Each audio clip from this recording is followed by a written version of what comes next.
Good morning. My name is Godwin Onwa and I'm your host today.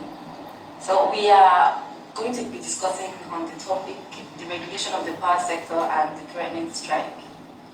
Now, we all know that issues around power supply in Nigeria have been quite overwhelming. For so many years, we have been on this issue for a very long time. And you know that the power sector or electricity is the hallmark of industrialization and economic growth of every country. So where the power supply or electricity is supplied well to the society, to the citizens, a country has more tendencies of growing economically. For one, SMEs who are regarded as making up more than 80% of a country's GDP are for one mostly affected by lack of electricity. So SMEs, you find SMEs moving from one state to the other, from one location to the other in search of electricity, in search of a place that can enable them function well and work well. So what does it mean? That if SMEs and of course other institutions and other businesses or other forms of economic growth are not getting as much power supply as they require, there tends to be a reduction and stagnancy in the economic growth of Nigeria. So over the years, the government has worked around reformation and restructuring of the power sector. So this has lasted for a very long time, and into which led to the privatization of Abuja Electricity Distribution Company alongside 10 other electricity distribution companies in Nigeria.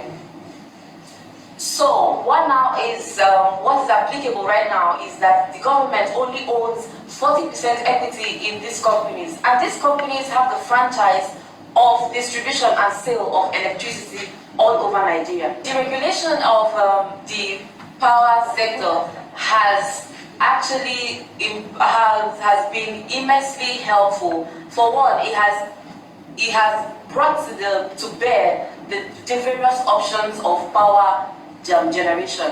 One of the options that it has brought to the fore is the shift from centrally generated energy to the generation of energy at the distribution levels, which means that instead of centrally,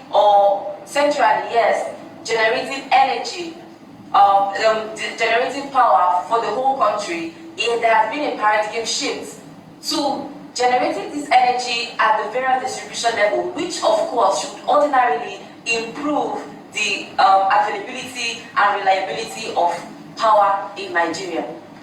But unfortunately, these reforms that have gone on over the years several times and several instances have not, as a matter of fact, improved the reliability or availability of power in Nigeria. Now, because of the deregulation of the power sector, the government, which has only 40% equity in these electricity distribution companies, now have just the capacity to generate energy, generate power, while the private companies that have 60% equity in these companies can only have the franchise to distribute and sell power.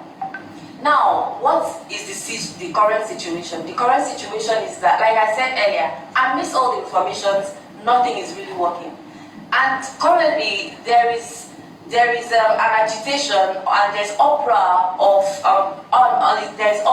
by the whole society, by citizens of Nigeria, following the alleged increase of power tariff in Nigeria.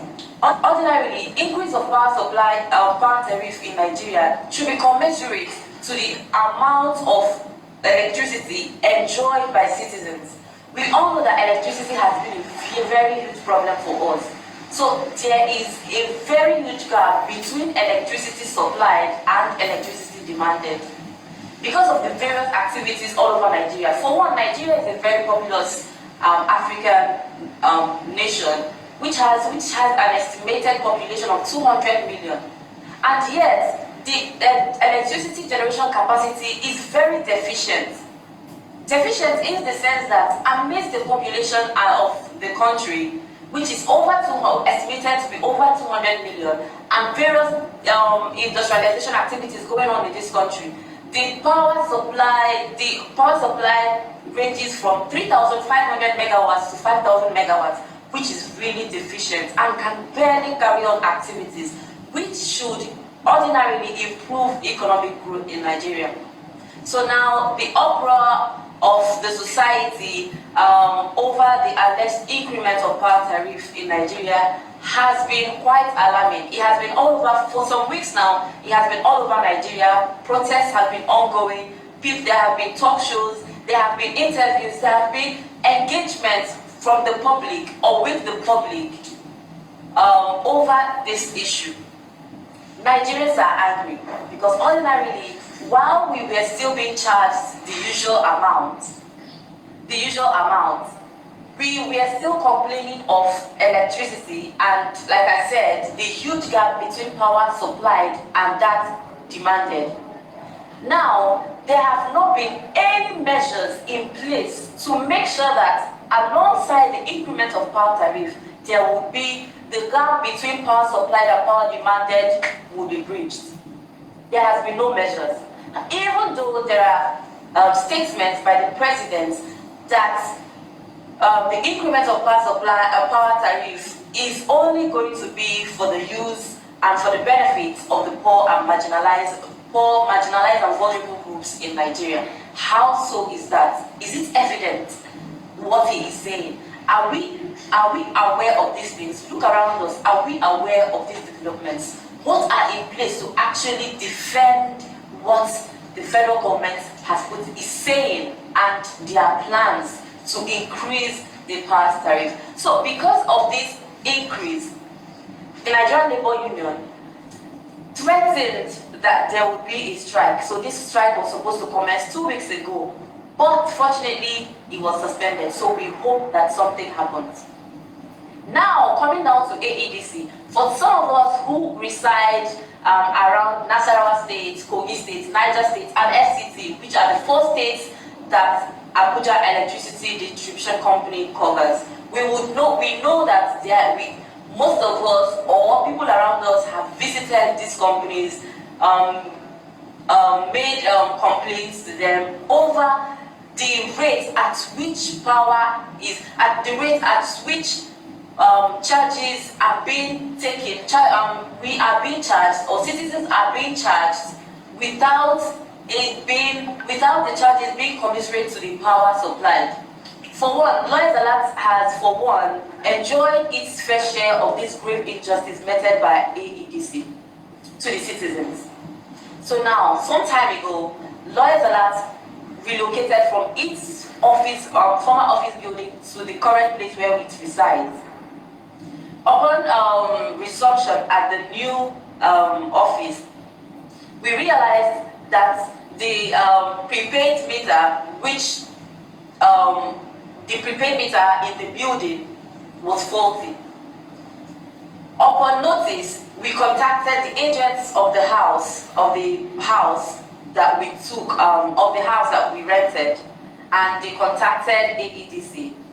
Upon contact to AEDC, the staff of AEDC came and fixed the problem. However they did it, it wasn't any of our business because they are the experts in this field. All we did was to pay for the services. They fixed this issue. According to them, it was fixed. Some months later, we had issues again with this prepaid meter, which obviously required that the prepaid meter be changed completely.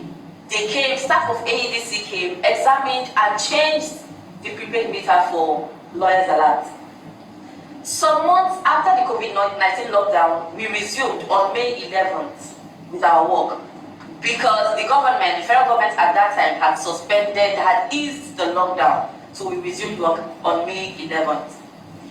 Some weeks down the line, we got a notice. We were served a tremendous amount of bill in the sum of 250. All right. So on May 11th, when the federal government had eased the lockdown, Lawyers Alert resumed office activities. Lazarus resumed office activities. Upon resumption, a few days later, we were served a huge notice. A notice containing a very huge sum of money. According to a very huge sum of money in the tune of 259,735 naira 24 kobo. We approached. We were really surprised at the amount of money. Without explanations, we approached AEDC, inquiring how the money came about. We were told that the meaning of back-end charges and how they actually came about, but no explanations were given. We were just told point blank charges for they were the cumulative sum for our back-end charges. From back-end charges from December 2019 to May 2020. We could not understand that because Lawyers Alert has since its resumption in this new office paid for electricity supply by subscribing with its prepaid meter.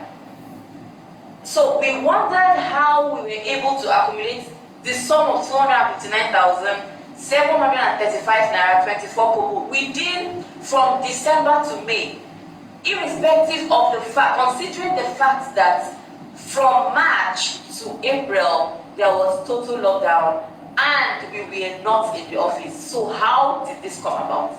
We also tried to remind them that at the times when our prepaid meter had faults, they were the ones who came and fixed the issues. At the time when the prepaid meter, according to them, was due for replacement, they did, and we paid for all the charges. So how is this amount, how exactly did this huge sum of money come about? No explanations were given to us. So we wondered, as a human rights organization that is known for protecting and promoting the rights of indigent members of the public and vulnerable groups, we are able to experience this harshness, this injustice from AEDC. How much more the ordinary person in the streets? That kept us thinking. That made us ponder a lot on the incidents around the situation. So Lawyers Alert thought to take the discussion further by approaching the court to address this issue amongst the issues of other members of the public who are within the jurisdiction of power distribution and sale of AEDC. Some weeks ago, approximately 2 weeks now, Lawyers Alert called for submission of complaints by residents of Nasarawa State, FCT, Kogi, and Niger States, who are within the jurisdiction of AEDC power distribution and sale. So this call is for these residents to make complaints, to send to Lawyers Alert their complaints, if any, around services rendered by AEDC. We are still on it. The call is still open.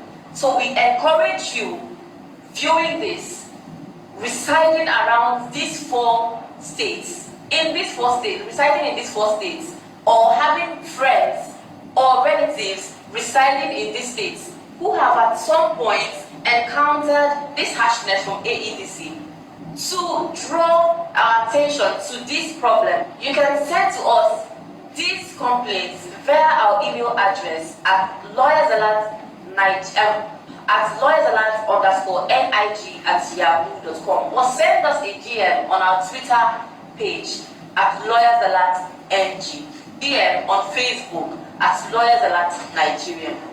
We eagerly wait for your complaints because we are ready to take this further. We have been in the business of promoting the rights of residents of Nigeria, and we cannot stop now. Do well to send us your complaints, if any, and draw the attention of your family and friends to this notice. We really hope to get your complaints to enable us to take this conversation further. Thank you so much for being with me today, and please join us next time when we come to you with another interesting topic. Have a beautiful day. Bye.